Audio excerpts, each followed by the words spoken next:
važiuoju į darbą mokytis. Nes žinoma vėl 8 ryto paskaita.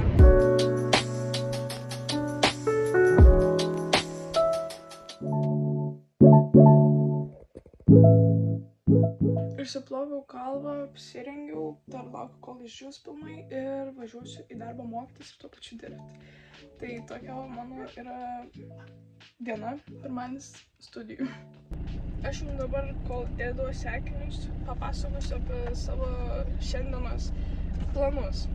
Tai aš penktadienį praeitą grįžau namo, nes savaitgalį visą dirbau. Ir dabar šiandien yra jau pirmadienis ir aš dar pasisiūliau irgi padirbti, nes man 8 ryto buvo nuotolinė paskaita ir po to dabar iki 17:30 nieko nebus, tai aš iki 4 kokių galiu padirbti ir tuo pačiu sakė galėsiu mokytis. Nu, tipo, labiau mokaus, bet jeigu reikia pagalbos, tai biškį padedu padirbti. Tai va, todėl dabar važiuoju į darbą mokytis ir truputį padirbsiu ir tada važiuosiu į paskaitą, grįšiu po paskaitos vakare vėlai namo. Pamiegosiu namie vėl nuotolinė paskaita. Tai kol kas tokie mano darbai, planai ir šiandienos planas toks. Tai gerai, važiuoju ir taip atrodo mano kaip studentės antra savaitės pradžia.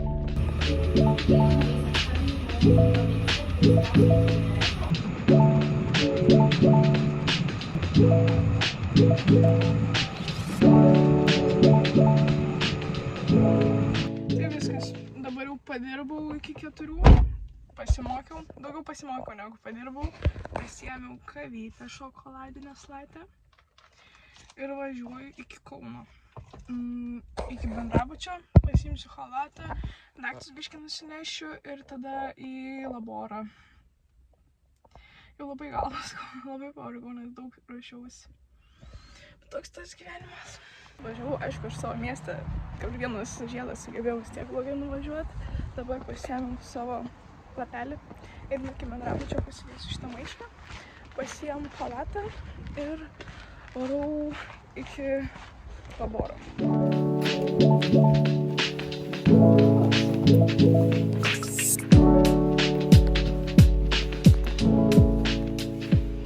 Diena negali būti geresnė. Neįsukau į aikštelę parkavimuose, o to įsukau, kur reikia. Ir dabar galvoju, grįžtu atgal, nes chalatą palikau mašinai. Ir varau dabar iki mašinos, pasiėmu chalatą, man laboras už 3 minučių, o aš dar, man iki jo eiti apie 6-7 minutės. Aš vėluosiu tikrai. Fuck, aš jau per dieną. Šiaip tai jau nevėluoti, bet vėluoju dėl to, nes... Vėluoju dėl to, nes... Kamštis belekoks buvo ir turėjau atvažiuoti 10 minučių anksčiau ir būčiau viskas spėjus ir taip ir užsimečiau belekiek laiko.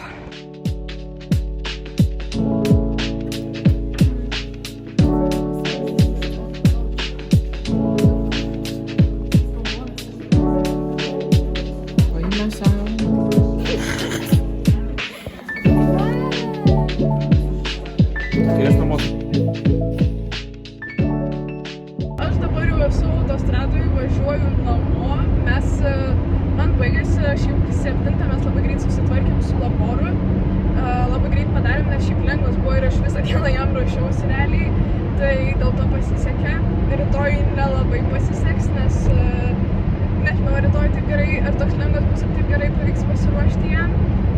Tai 7 išėjom, po 7 ten truputį, laukiam dar kitų kursiokų, grupiokų, su kuriais bendraujam. Ir varėm iki parkingo. Parkingą mes pastovėjom 2 valandas beveik. Prakalbėjom šiaip apie viską. Tiesiog kalbėjom apie bet ką, apie mašinas, apie išleistuvės šimtagius ir panašiai. Tai tiesiog produktyviai leidom laiką, žodžiu.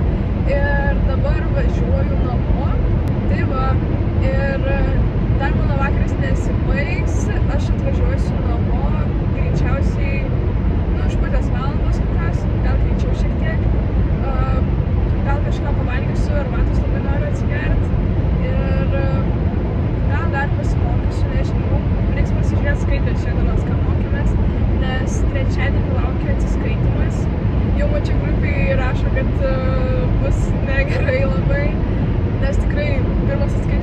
baisu, neaišku kaip mokytis, kiek mokytis, į ką labiausiai akcentuotis ir panašiai. Šiaip apimti, žinau, lygtais bus 30 ar 60 klausimų testinių, bet ten ir uždaviniai, tai reikės jau tos uždavinius spręsti. Bet tiesiog atsakymų pasirinkti. Tai va, ir mano diena šiaip labai tokia basic, tiesiog dirbdama mokiaus, dabar va, važiavau į laborą, atsiskaitėm, įkelsiu šiek tiek parodžiau kažką. Šiaip įdomus labai patiko, nes rytoj vėl 8 ryto paskaitą. Kol kas toks update'as ir reiks susikoncentruoti kelią, nes čia vyksta kelio darbai. Visgi dar užvažiavau iki parduotuvės. Noriu kažką nusipirkti pavalgyti lengvai, kokio jogurtuko, kažko tokio. Gerai, trumpas holas, ką nusipirkau Maksimui. Aš žinau, kad man bus kažkada hyste, tai reikia pieštukų. Aš jį belie kiek turiu, bet, niekada pieštukų bus nemažai. Tada man labai nepatogu yra, kad aš laborus savo visą teoriją, visus konspektus rašausi į vieną didelį sąsiuvinį.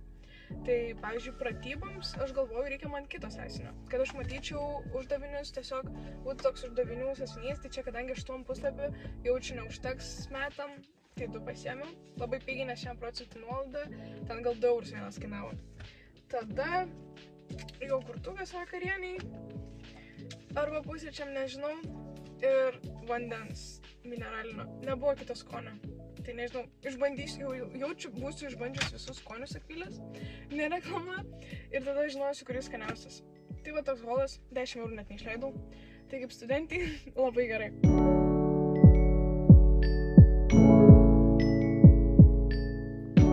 Šiandien yra antradienis, nauja diena, tai vėl buvo paskaita ryte ir tada pavalgiau pusryčius, su mama pakalbėjau, apsirengiau ir važiuoju dabar į darbą. Dar susidėsiu daiktus, ne viską susidėjau. Jaučiu plaukus persirišiu, kad būtų patogiau į kuodą gal. Tai va. Susirašau plaukus į kuodą, kad būtų patogiau. Ir dabar varau jau. Dar mama įdėjo agurkų pomidorų, nes dabar grįšiu tik 5 vakare. Ir važiuoju tada. Reikia apsiaut batus ir susinešti daiktus.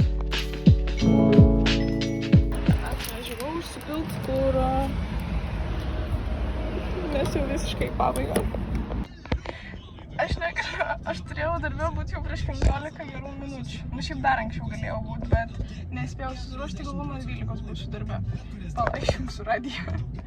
Ir aš pamatau, kad pas mane kuro labai mažai likę, tai reikėjo atvažiuoti susipilti kuro. Piluosi kuro ir man dėdė rašo, kad pas mane mašinos draudimas baigęs.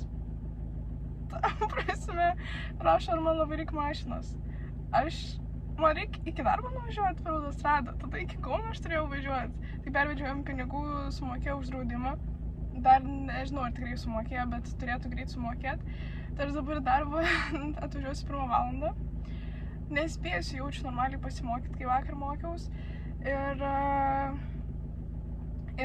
nežinau, kad tas draudimas susitvirtins, tai gerai, kad aš per autostradą nevažiavau ir manas kameros vis nepamatė. Jis pro kaimus važiavau, tai bent tiek. Bet, ta prasme, ką jis per diena. Man šiandien, aš nežinau, žiauriai blogai jaučiaus ryte, gėriau taraflų vėl, nes visą vakarą kosinau naktį, kosinau sloga vėl, atsirado dar didesnė. Rytoj atsiskaitimas. Tiesiog super.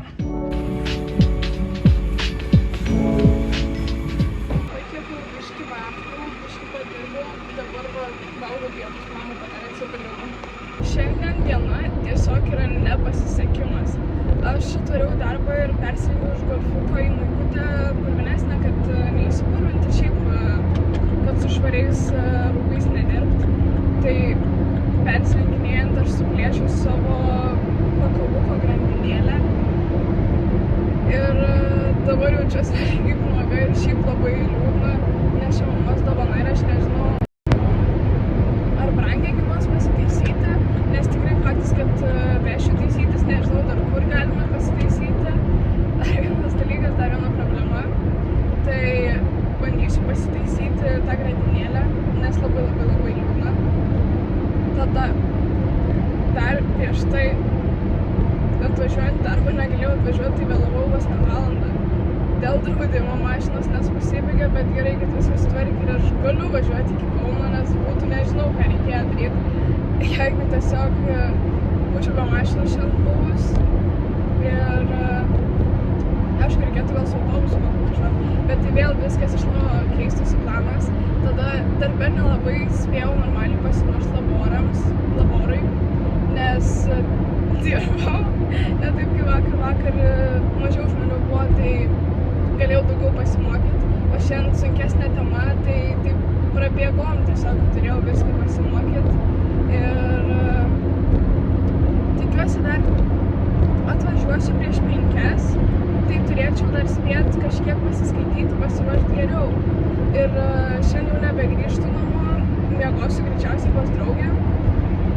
Pasikvietė į butą miegoti pas ją, tai ne bendrabutį, tai pas ją reikės pasiruošti biškį. Ir rytoj man 14:30 atsiskaitimas. Tai dar rytoj reikės anksti atsikelti ir visą dieną tiesiog ruošiu greičiausiai tam atsiskaitimui. Tai va. Bent jau dabar turėčiau spėti laiku, tikiuosi viskas okei, nieko nepasidirbsiu ir spėsiu laiku į laborą.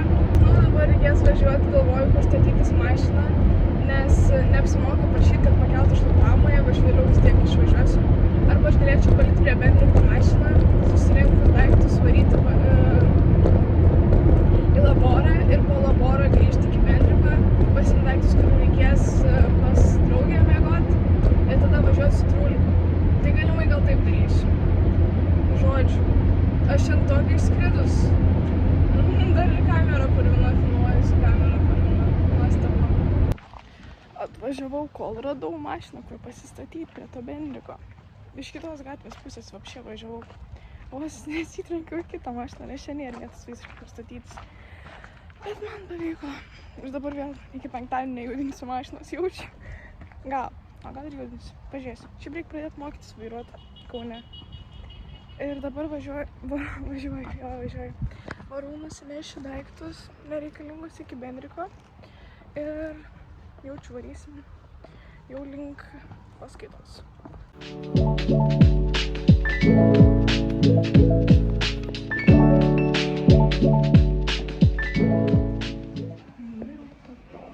Kad taip karšta.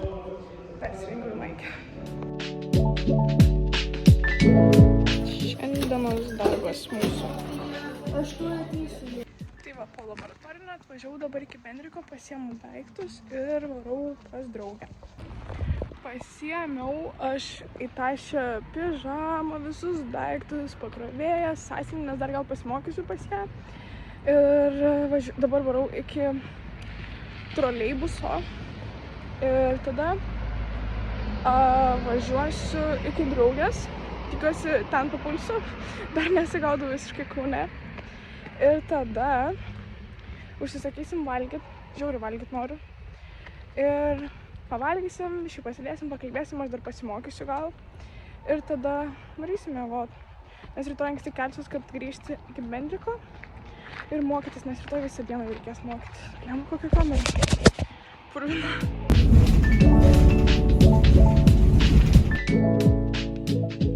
Tai viskas, pasirašiau, pasimokiau ir dabar jau lekiam su grupiokai susitik, dar kartu pasimokysim ir tada jau bus kolis.